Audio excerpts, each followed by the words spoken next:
In today's video, we're going to show you how to replace the air conditioning on a mobile home system. Pretty much all of this will apply to a regular system, but you'll notice that a mobile home is slightly different. At any rate, I hope you find this video educational. The best part about it is that the customer does not know that this is completely free and all sponsored by Alpine Home Air. So make sure and stick around till the end where we get their reaction. So with that, let's jump right into it. All right, so here's the outside unit. Now this actually, someone else had replaced this and realized that the evaporator coil was actually leaking. So typically if you look at a mobile home condenser, you won't actually have service ports a lot of times. They'll just have like a flare fitting right here. So if you do have that, you will have to have someone recover the refrigerant. You can't pump it into the condenser. But this one in particular has these valves. There's actually nothing in this system right now. It's already been diagnosed and the refrigerant has been pumped into here. So we're gonna forego getting the refrigerant into here and we're just gonna show you how to go from there forward. Okay, so here's the inside portion. So this is a nice high efficiency furnace, relatively new. However, the coil developed a leak somewhere inside here. This was already pressure tested and confirmed that there was a leak. So we have a brand new coil we're going to be putting in, and we've confirmed already that the line set from here to the condenser is good. So of course, once we have the new coil put in, we're going to repressurize everything and make sure there's no leaks. Now, something you'll notice is whoever installed this definitely didn't do this up to code with our Romex. So we're going to resolve that. We're going to put this in conduit to make sure that it's not up against any edges, or we could also put a grommet here just to make sure this doesn't vibrate on the actual case. So to start with, we're going to find the breaker for the furnace, kill power to where we can disconnect this, get everything out of the way, and then we'll slide this coil out. And to do that is pretty basic. Just these screws for this main plate that covers the coil. And this has an accessory Halo Remy light. So we'll remove that and then go from there.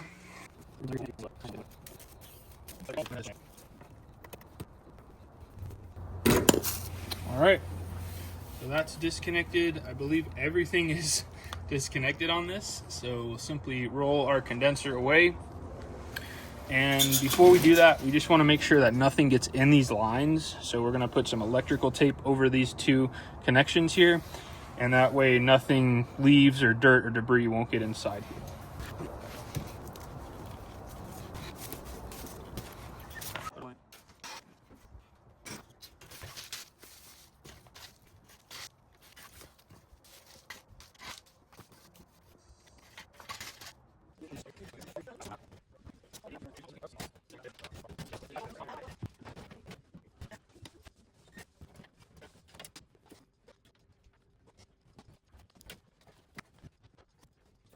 All right, so we have our coil cover taken off here, and we can see some discoloration there.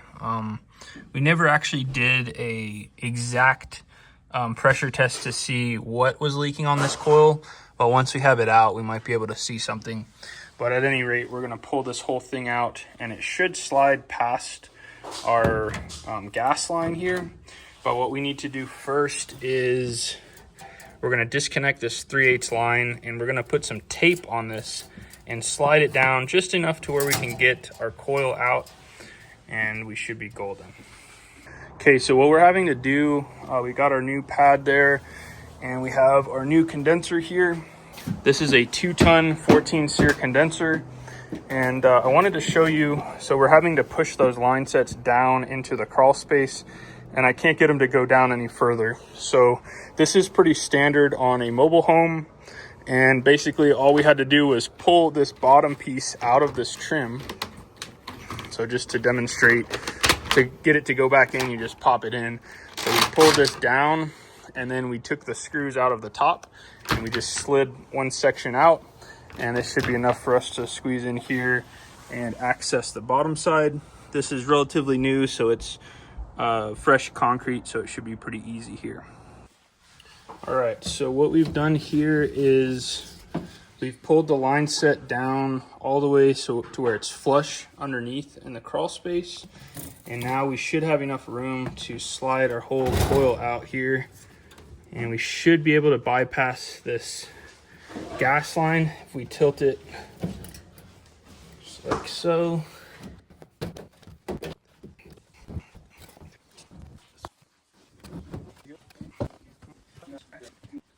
All right, so I've been wanting to try this Brazing TS8000. I've heard that you can actually braze with this particular torch.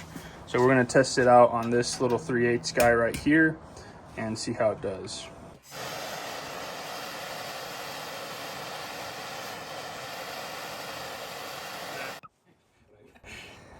Sick.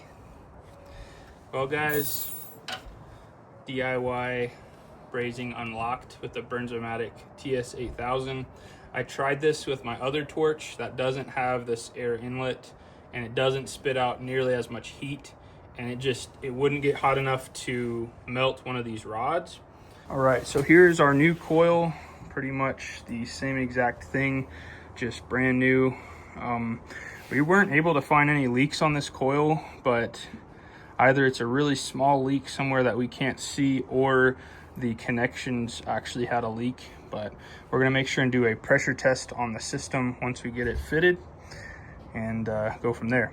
So we also have a TXV that we're gonna be fitting on here. So for starters, we're just gonna get this inside of the opening under the furnace there, and then we'll come back once we have that in.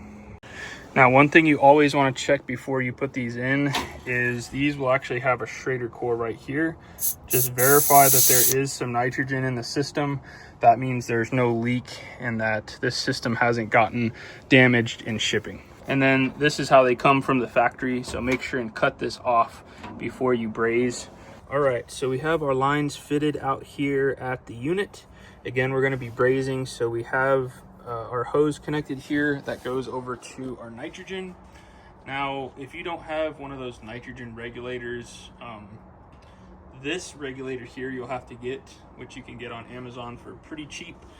And the actual nitrogen flow regulator you don't really have to have. You can just barely crack it, and as long as there's a presence of nitrogen, you'll not develop what's called, I believe it's called cupric acid, that develops on the inside of these. So that will prevent that from happening.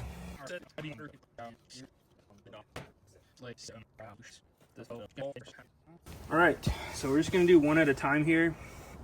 So we'll start with our high side.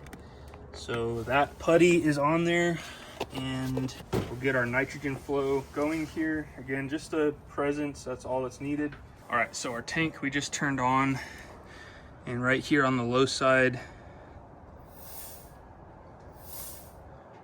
we can see the nitrogen starting there. So we're just gonna ever so slightly crack this.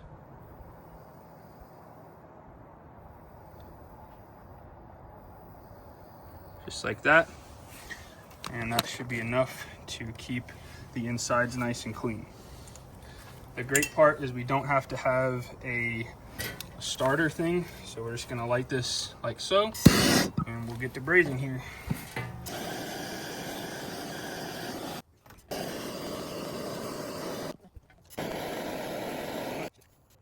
So we're gonna go ahead and jump over and just let this side cool off. Pull the rest of this out. The hard part with this is little chunks wanna come off. So if you're in a spot with dirt like this, it makes it a little bit more difficult. But if you keep it in one little pile like this, it's a lot better. So before we do that, we're gonna go ahead and put our other hose on this side so we can get our nitrogen flow going over here.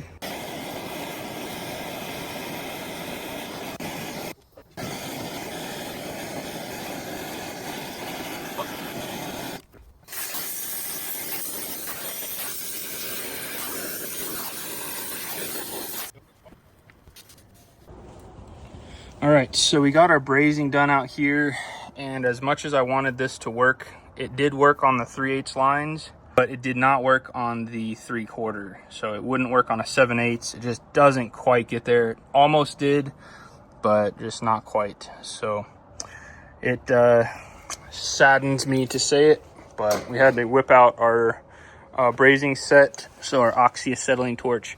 This thing gets hot so fast, and these hoses are super flexible. I've got these linked in my Amazon store if you're interested in those. So now that we're done out here, we're gonna hop into the inside unit and get that brazed up. All right, so our coil is in place. We have our drain finished. That was super duper easy. And this is how it's gonna come out of the box, but they do not come with a built-in TXV. So what we're going to need to do is we're gonna have to install this piece, because this part of the TXV has to thread on to this.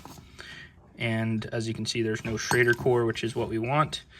And then the TXV itself, basically all this does is it is a lot more efficient and it's a lot quieter. So because this is in a mobile home, you want this not to be making a bunch of noise. And so the TXV makes it to where it's very quiet and you don't hear this refrigerant flowing into these little capillary tubes. So this is going to attach like there, like that. And then this little elbow right here will attach to the other side. And we're actually gonna put our filter dryer in here, and we're gonna make sure that the arrow is pointed towards the TXV. Okay, so the new elbow here came with one of these white gaskets. So we're just gonna slip that right in like that. And we'll attach it like so. Oh, I've got to take the piston out. How do we get the piston out? It no come with a tool.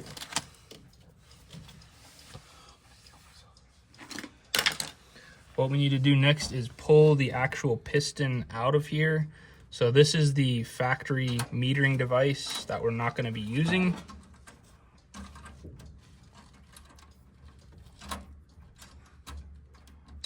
And we might actually have to flip this over like so. And there we go. So definitely don't leave the piston in with the TXV. It actually will not fit. So if you try to do that, it won't go. So next, make sure that we've got this on here correctly. Go ahead and tighten that up. Just snug it up. You don't have to get it 100% tight just yet. And then we're gonna get these uncoiled just a little bit here. So next we're gonna use this piece. We just cut off this Schrader core piece. And so we're just gonna use it like so. Except this is on reverse. And our seal is already on here. So we're simply gonna hold it on there just like that. Snug it up. And then we'll use our adjustable wrenches to snug both of these up. You don't have to use a torque wrench, just get them tight enough to where you're not stripping them out, but they don't require a ton of torque, so just get them snug. And again, we're gonna do a pressure test anyway.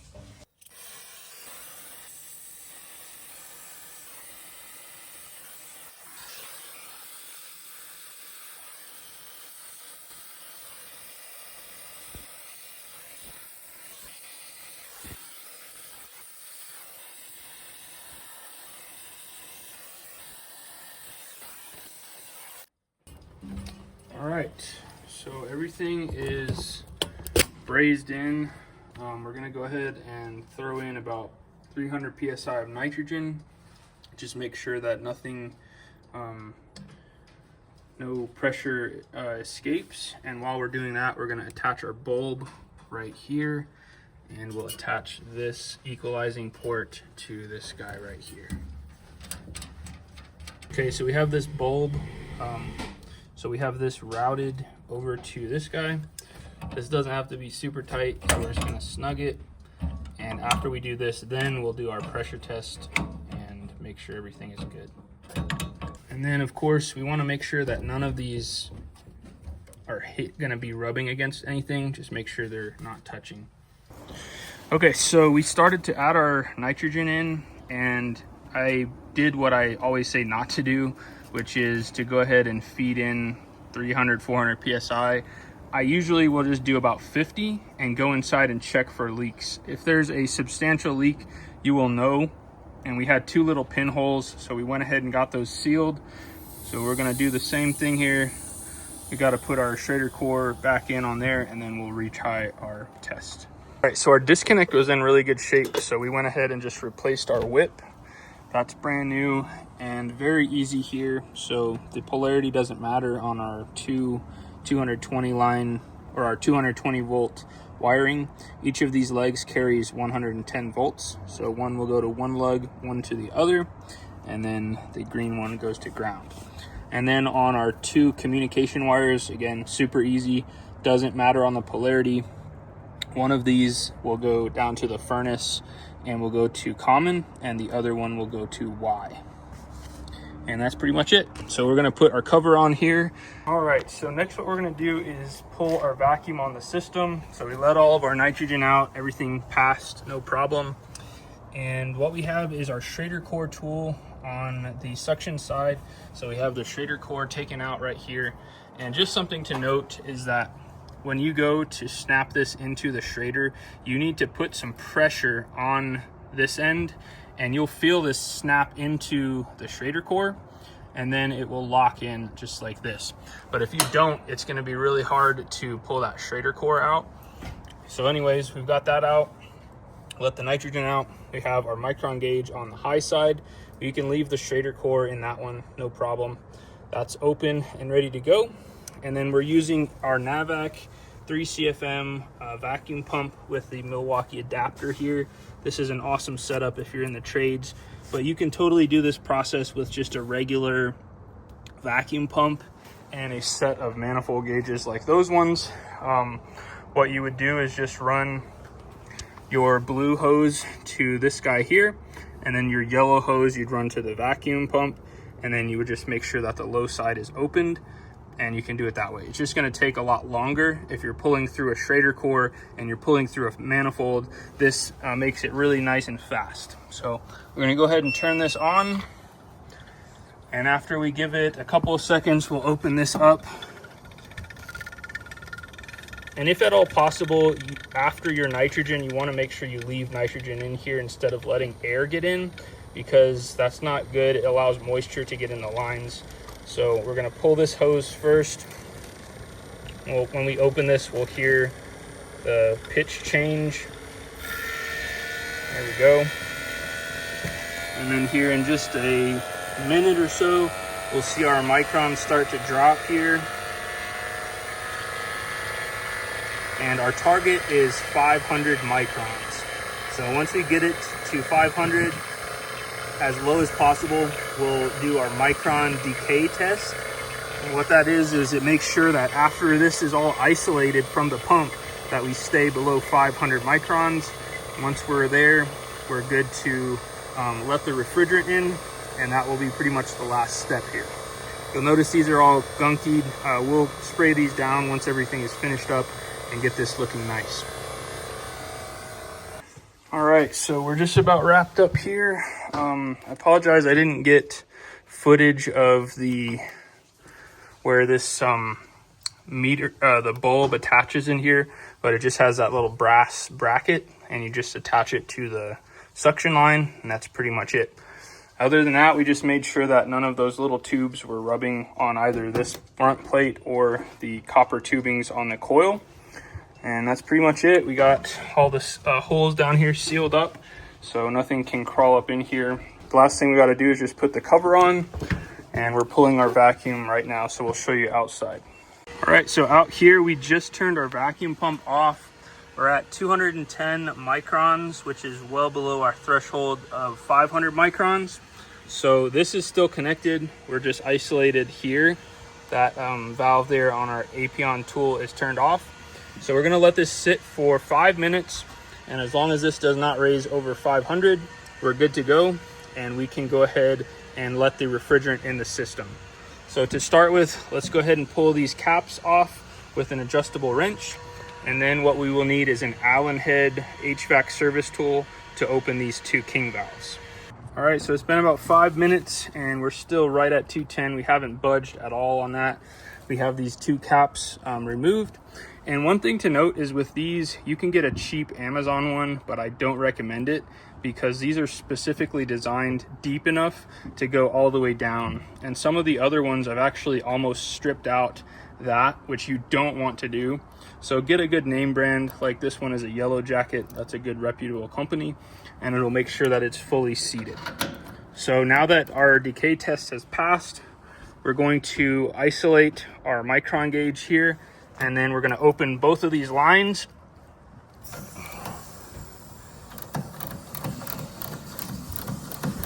Doesn't matter which one is first. People say one way or the other, but just make sure they're both fully opened. Let the system sit and the refrigerant settle for 5-10 minutes, and you'll be good to go. We'll do the same on our high side.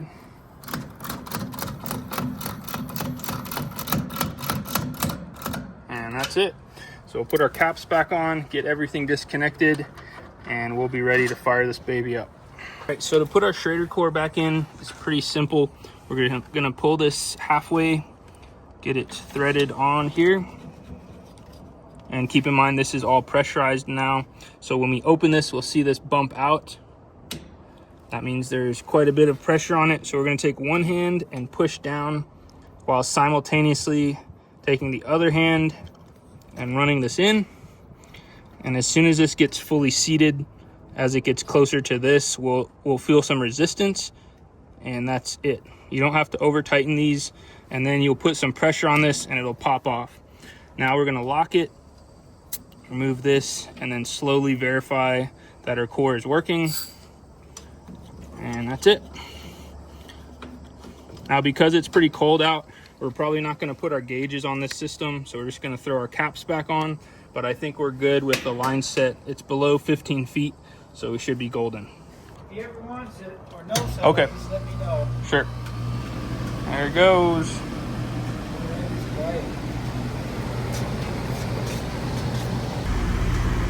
Suction line is nice and cold.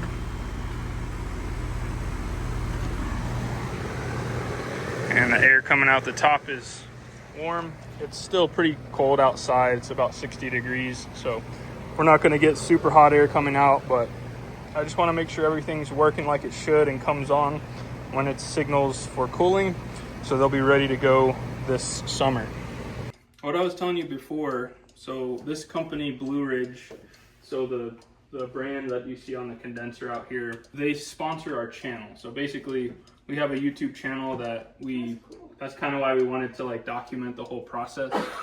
And great product, same 10-year warranty as any other equipment. They let us find people that could use a new air conditioner or a new HVAC system, and they pay for everything involved with that installation. So the equipment and everything from today is all paid for by Alpine Home Air. So they cover the labor, the labor. That's part of why I was kind of like vague because of that. Well, I thought you just got a discount on the product. Right, that's what most people think, so it's kind of a surprise when we tell them it's completely free. So.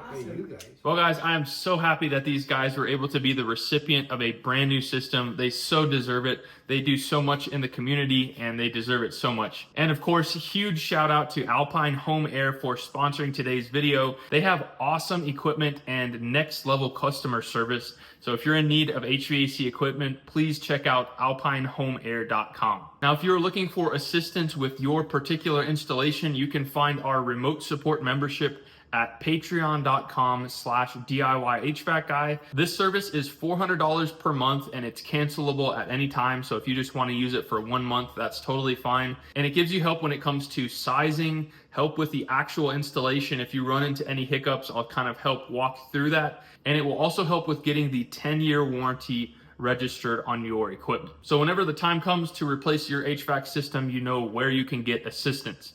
Now, if you want to see some more of our charity giveaways sponsored by Alpine Home Air, you can find that playlist right there. And until next time, you guys be safe. Later.